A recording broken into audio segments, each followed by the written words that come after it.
reer bani israa'iila oo ilaahay uu dhaqaale siiyaa jiray oo qani ahaa laakiin wuxuu ahaa musrif u israafay ninkaas naftiisa uma fiicnayn ومعاصي بدنا والله نعميي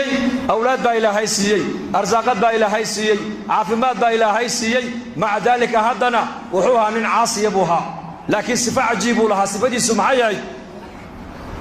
دادك أيو لعكت أما هنجري مركا كي سوعي يحلق اللقو بالله من أوكا قادنا يي كبالانتا إي بيري قادنا بلانتو أكر لنا يي ككيني كري وين وسكع فينا يي maalintuu dhimanayay buu nimadiisa u yeedhuu yidhi aniga ilaahay aabba waa ii nicmeeyey laakiin nicmadda ilaahay waan ku kufriyey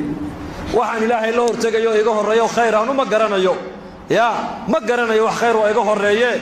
aabba dadka sidaan ula tacaamula buu yidhi daymiya ka daynka soo celiya xilliga lagu ballamana ka qaata ka daynka soo celin kari waayana ka cafiya ka ballanta noo biiri yidhaahdana mawcidka u biiriya maalinkuu dhintay ayaa ninkii ilaahay la hor joojiyay ilaahay baa yidhi soo saara ii keena addoonkaas markaasaa ilaahay yidhi addoonkaan u nicmeeye ma tihi haa waan ahay addoonkii baan ahay maxaad la timida maantu agteeda aad soo dhigatay waxba mujrim baan ahay daalim baan ahay faasiq baan ahay musrif baan ahay mutrif baan ahay waan israaf markaasaa ilaahay jalla wacalaa ku yidhi miyaanad ahayn addoonkaygii addoommahayga dayminayey ee sidaa ula tacaamulayay maad ahayn waan ahaa addoonkaygii miyaanad ahayn maalintuu soo dhimanayay wiilashiisa kala dardaarmee yidhi ka daynka soo celiyana ka qaata ka mawcidka noo biiri yidhahdana mawcidka u biiriya ka soo celin kari waayana iska cafiya